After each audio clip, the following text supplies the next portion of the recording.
क्योंकि आप सभी लोगों के लगातार मेरे पास कमेंट आ रहे थे कि सर हमें बताइए कि एमपीपीएससी प्रीलिम्स 2025 के अंदर हमें ना आयु सीमा की जो कुछ छूट चाहिए, यानी कि आयु सीमा में कुछ रिलैक्सेशन चाहिए, तो कितना रिलैक्सेशन मिल सकता है और आयोग की तरफ से क्या एक नोटिस है जहां पर आप सभी लोग जा सकते हैं, जहां पर जो है हाईकोर्ट के अंदर आप सभी लोग जा सकते हैं कि हमें कितनी जो है छूट मिलनी चाहिए। 3 वर्ष का रिलैक्सेशन मिलेगा या 5 वर्ष का रिलैक्सेशन मिलेगा, 3 वर्ष की छूट मिलेगी या 5 वर्ष की जो है आयु सीमा में छूट मिलेगी, सारी जानकारी मैं दूंगा और किस तरीके से आप लोगों को छूट मिलेगी इसके बारे में मैं आप लोगों को बताऊंगा।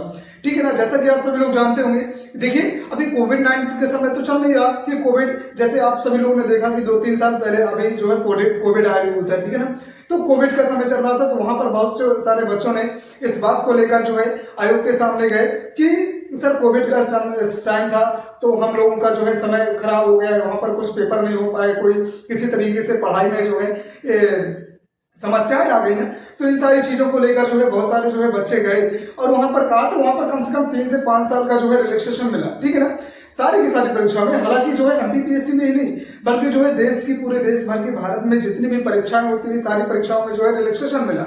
लेकिन अब यहाँ पर क्या है, अब यहाँ पर आप किस जो है मत को लेकर जा सकते हैं, आयु सीमा में कुछ छूट चाहिए 3 से 4 साल की, क्योंकि लगातार मैं देख रहा हूँ कि यहाँ पर एमपीपीएससी के जो है पेपरों के जो है कभी न कभी जो है पीछे होने का या उनके टाइम मैनेजमेंट को सही होने का, उनके कारण से कुछ न कुछ समस्याएं आती रही हैं और जिसके कारण से बच्चों का जो है टाइम खराब होता रहा है, समय खराब होता रहा है। तो कम से कम बच्चों को इस तरीके से भी छूट मिलनी चाहिए।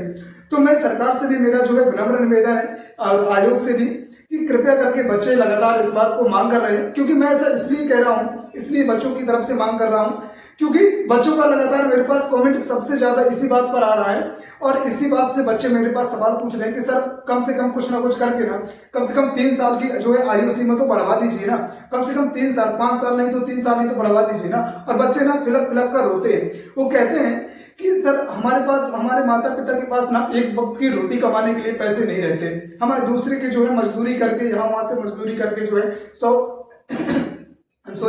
200, 400 रुपए, 300 रुपए की जैसे तैसे हमारे कमाई करके लाते हैं और वो हमारे ऊपर जो है इन्वेस्ट करते हैं। एक तरीके से इन्वेस्टमेंट ही मान लीजिए, हालांकि इसे इन्वेस्टमेंट नहीं कहा जा सकता, ठीक है ना, लेकिन एक तरीके से आप इन्वेस्ट ही मान लीजिए, वो आप पर इन्वेस्ट कर रहे हैं। मतलब क्या है, उन्हें उम्मीद है कि आपको कभी ना कभी जॉब मिलेगी। लेकिन कुछ बच्चों का क्या है कि उनकी जो है आयु बहुत ज्यादा हो चुकी है और वो लगातार 3 साल, 4 साल, 5 साल, 6 सालों से जो है तैयारी कर रहे हैं, लेकिन पेपर ना निकालने से कारण कभी प्रीलिम्स निकल गया तो कभी मेंस नहीं निकला, तो कभी मेंस निकल गया तो कभी इंटरव्यू नहीं निकला, तो कभी, जैसे आप सभी लोग देखते हैं कि 2019 का रिजल्ट अभी भी फंसा हुआ है और केवल कारण, एक कारण जो है रिजर्वेशन का कारण। आप सभी लोग जानते हैं, इस बात से पूरी तरह परिचित है कि 13% और 87% का जो है रिलैक्सेशन, यानी कि रिजर्वेशन यानी कि आरक्षण की बात को लेकर, तो यहाँ पर जो 2019, अब आप देखिए ना कि 2019 और 2024-25 आने वाला है, ठीक है ना, कितने साल हो गए, कम से कम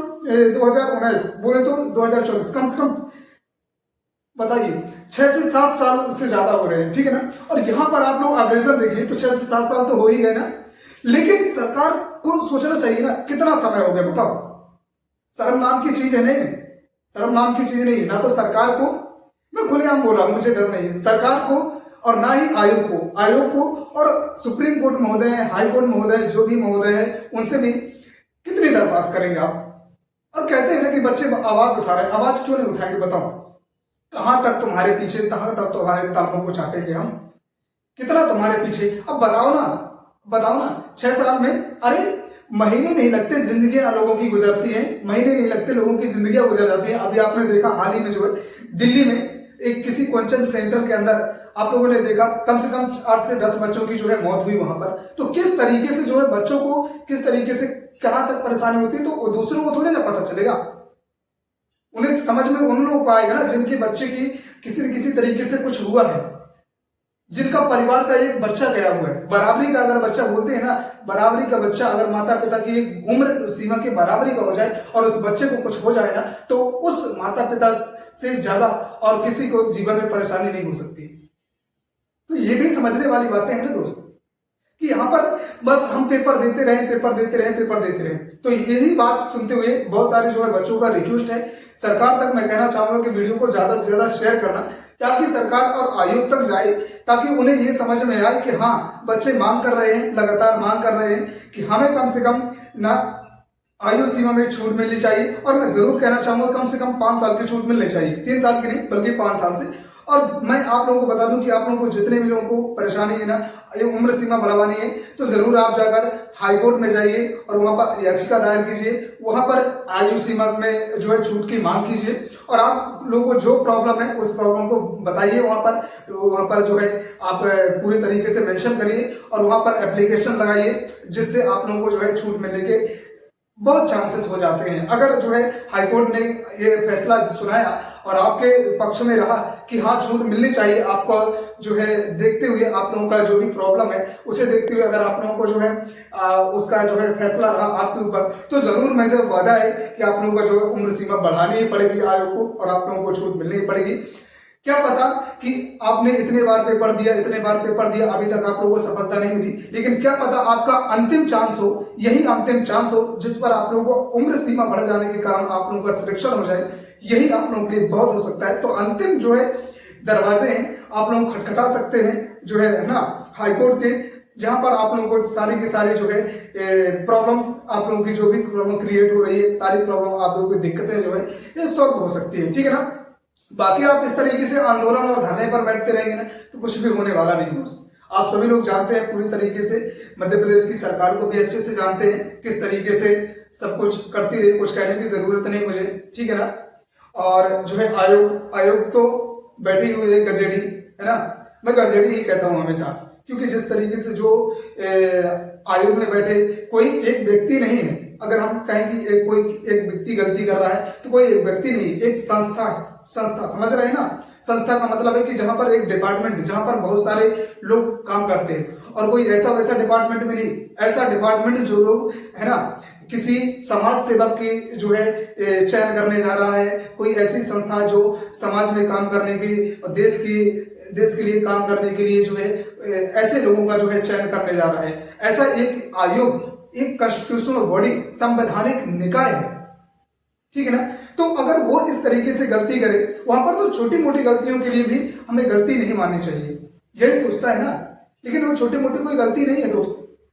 जिस तरीके से गलतियों को करके और सही सही की गलतियों को करके और ये बोल दिया जाए ना कि हो गया पेपर में 2-3 प्रश्न गलत हो गए होंगे, आंसर की जारी हो गई होगी गलती से एक दिन, फिर हम डिलीट कर देंगे, इस तरीके से बातें नहीं चलेगी ना दोस्त। कहां तक चलेंगी बताओ। मेरा साहब आप ना अपने जो है आयोग को सुधारिए, आप अपने आयोग को सुधारिए, बच्चे तो खुद में खुद सुधर जाएंगे। लेकिन यहां पर जितनी आयोग की गलती है ना उतनी हमारी और आपकी भी गलती है, क्योंकि आयोग कब सुधरेगा जब सरकार उस पर एक्शन लेगी। लेकिन सरकार को चुनने का अधिकार किसे है? हमें और आपको। लेकिन जब चुनने की सरकार को बारी आती है तो केवल और केवल आप अपने समाज, जाति और धर्म को देखकर करते हैं। उस समय आपको यह याद नहीं रहता कि हमारे साथ क्या हुआ। और ना ही माता पिता से मेरी रिक्वेस्ट है कि आप लोग जब भी वोटों का समय आए, इलेक्शन का समय आए, तो जरूर अपने बच्चों के करियर पर ध्यान दें, ना कि बस वो 1000 रुपए की लाडली बहना योजना का नाम चलाकर और आपसे वोटें छीनने का बस काम कर रही है सरकार। बस यही कोई ना कोई योजना, क्या 1000 रुपए में तुम्हारा जिंदगी पल जाएगी? तुम्हारे बच्चों की जिंदगी पल जाएगी? है देश में देखो कितने जो है अरबपति बैठे हुए हैं। अंबानी जी को देख लो, घर में बैठे बैठे अपना जो है मोबाइल रिचार्ज बढ़ाकर इतने रुपए कमाए कि तुम्हें गिनती भी नहीं आती होगी। तो ये सारी चीजें समझने वाली बातें हैं ना दोस्त। और सरकार को तो आप देख ही रहे हैं, सरकार जिस तरीके से काम कर रही है वो तो काम ही है। केवल एमपी ही नहीं बल्कि पूरे देश की सरकार को मैं बोल रहा हूं। हमारे देश के लाडले और प्यारे प्रधानमंत्री जी, उन्होंने बनाया राम मंदिर अयोध्या में। देख रहे हैं किस तरीके से छू रहा है बरसात के समय।